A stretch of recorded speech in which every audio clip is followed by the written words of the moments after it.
It's cool. It's a nice accolade, but we still have 2 more games before the Christmas break, so just focusing on those and seeing what I can bring to the table for those 2 games. There's passage up. We know Ohio State's playing really well, and they have some experience and a good goaltender. So it's just going to be about bringing the energy this weekend.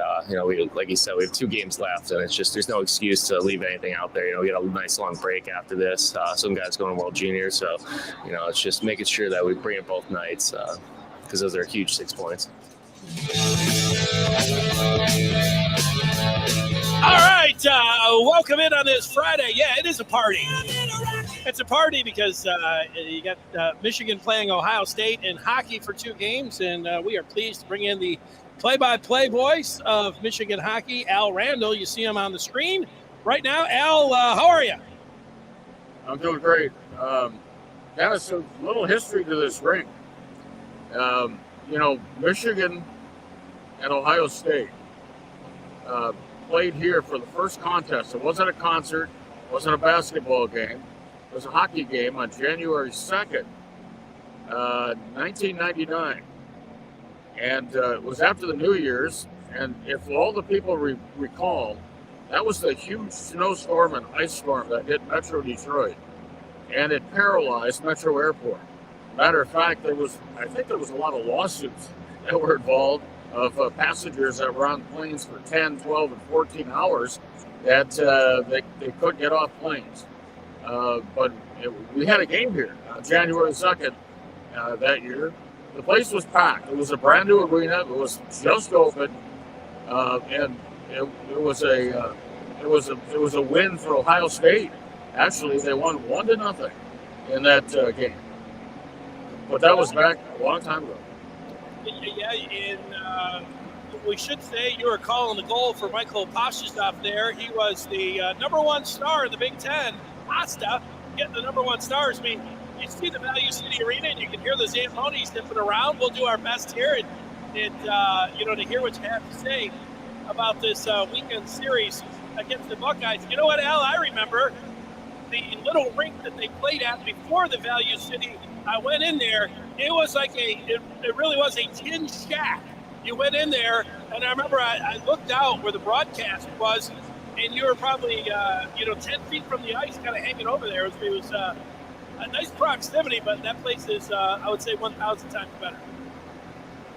I remember that too. I learned quickly that you shouldn't always have a sound effects mic because we were 5 feet above the bench, also 10 feet above the ice, but we were just above the bench. And of course, we didn't want secrets to come out. The language was fine. The secrets is what we were worried. Yeah, I think you got that the other way around, is what you're talking about. Tell me about Michael Pastujov. He's not known as a goal scorer. I wouldn't have picked him in the first 3 or 4 or 5 guys, to come up with a hat trick, let alone a natural hat trick. 3 goals in a row there. Tell us about it. Yeah, we've had actually Manny Beniers had one last year in February, but they're hard to get.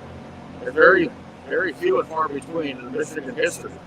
I'm not as prepared as I usually am, but I would have had a list for you. But the last one was Manny Beniers. I remember one that was scored by Alex Pyle. And that was in Minnesota. And he had the national hat trick.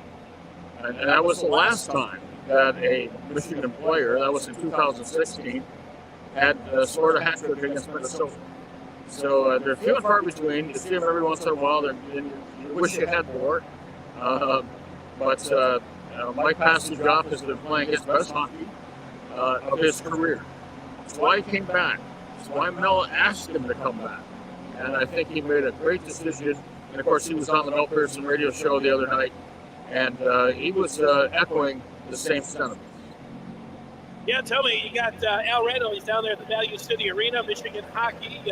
You can catch both games, go to mgoblue.com. I told everybody how to do that last week. It worked like magic for me. It still does. But number 3, Michigan, number 17, Ohio State.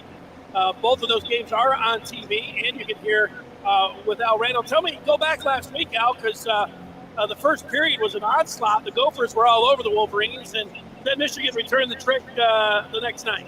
And it was those things happened.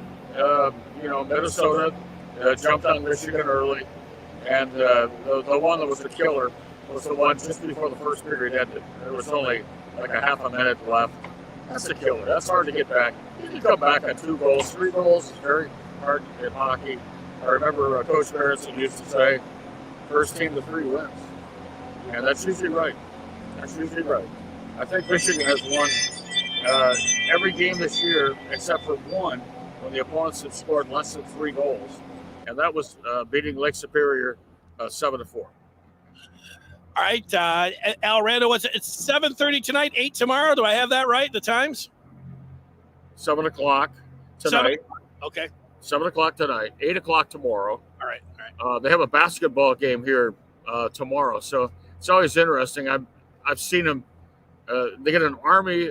When we were way up in the broadcast booth, it looks like an army of ants that come and they take the hockey rink apart and lay basketball flooring over the top of it, and they do it in about 3 hours, and it's kind of interesting to watch. But it's also kind of interesting on how the ice survives, and if it does well. But we've really had no problems here ever at Ohio State that I remember having bad ice after a basketball game. I did a basketball game at Maine one time, and they don't take the ice. They put the floor right over the ice there. That's what they do. Yeah, and it's, you always wonder if the players could feel it, whether it's a little cold underneath their feet or not. I don't know. I always thought about that. So they don't melt it down. See, there you go. Well, Michigan going to be without Owen Power and Kent Johnson. They head to the World Juniors here. So you're talking about not just taking, 2 very good players. These you could make the case they're the best. And so I don't know who's the bigger loss, who steps up in is it more of the defense, more of the offense here? Who's easier to replace? Who's the bigger loss? I don't think any good player is easy to replace ever. But if you recall, Kent Johnson was out of the game last Saturday.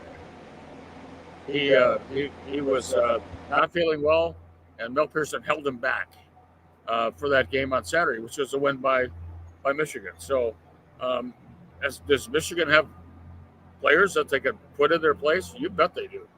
They've got all kinds of players chomping at the bit to get into a game. And you'll see that tonight. I'm not sure. The lineups haven't come out yet, so I don't want to mention any names, but I know a couple of guys that I think are going to be in the lineup tonight. All right. When you have a game like this and then you have a little bit of break before the GLI here, how does the coaching staff, how does Michigan hockey approach this with these 2 games, and then they got a little bit of a break here, kind of let it all hang out? They don't have to save anything up, not if they would any other time, but how do they approach it? Well, it's the last of the half, and Michigan is right up in the standings in the Big Ten. All these games are important, and the road games are what Michigan has excelled in this year. Think about the road victories that Michigan has had this year. They've had all victories on the road this year, so we'll see what happens here. But I'm sure they're looking forward to a sweep from Ohio State. They shut them out the last 2 times they played them. But you never know. Ohio State has always been a pest to Michigan for years and years and years in hockey. I remember one of their goaltenders making 52 saves back in '96 at Yost in a 2-2 tie. It happens. But we'll see what happens today. It's going to be a fun series. Always is. I like coming here. It's always entertaining. Yeah, well, Al, when I think of, Michigan and Ohio State, I think back to not quite 2 years ago, but it was right when the pandemic hit and everything shut down. Get ready to head down. You were for the Big Ten tournament semifinals, and that was going to be on, I think, a Friday, Wednesday. You get ready to head on down there. the basketball tournament gets canceled on Wednesday, and shortly thereafter they shut everything else down, and kind of the rest is history there. But I always remember that Michigan was getting ready to take on Ohio State. Exactly. Now Ohio State was down a little bit last year. They graduated some really good players, but they've got a new goaltender in there, young man from Czechoslovakia. He's been outstanding. He's got a 92.3 save percentage. He's seen a whole bunch of shots, and he saves just about everything. Where Ohio State might need a little more practice is on their special teams. Their power play has not been good for them. They'll admit that, and their penalty killing has been very average. So I'm sure they're going to have to have those special teams cranking to be in the game with Michigan today. Hey, Al, give me a word on the GLA. I was looking. That's when Michigan will next. I guess their last games of 21 here. They'll play 2 games. I'm used to the GLI being downtown. It says Ann Arbor next to it. What do you think of the? I don't know, not the format now, but the location of the Great Lakes Invitation. I think it's time for Michigan to have its own Christmas tournament. That's what I think. I think that as great and as much fun as we've all had at the GLI, I would like to see something else. When you have that multi-purpose building down in Detroit, you have to share it. You have to share it with the Trans-Siberian Orchestra, the Detroit Pistons, and the Detroit Red Wings. And around the holidays, they all get a higher ranking than Michigan. If you recall, the last 2 times that Michigan played down there, they played on New Year's Day. And it was always prior to New Year's Eve and after Christmas. So they weren't getting the crowds down there, and I can understand why they don't have it. How about that? They're testing the PA. But I don't know. They're playing 2 good teams at Michigan Tech and Western. They've already played Western twice and split. Western's one of the ranked teams. Michigan Tech not far behind. So it should be pretty good. But I'm sure everybody will miss going downtown Detroit and seeing all the Christmas lights and all the things that were traditions for everybody for many years. Well, they'll get the duel in the D later on, so they still get to go down to Little Caesars Arena. All right, Al, sounds like a concert's getting ready to break out there. What are you expecting? I'm giving a 4-2 both nights. What do you think? I think Michigan's going to win 2 one-goal games. There you go. All right, well, we'll be listening again. So 7 o'clock tonight, 8 o'clock tomorrow. So what's that mean? 6:30 pregame? 6:30 pregame. 6:30 tonight, 7:30 tomorrow night. I'm ready to go right now. Where's everybody? Let's go. Where are the teams? Let's go. Al, I always appreciate your time. Have fun and a good call tonight. Thanks, Dennis. Take care. See you next week.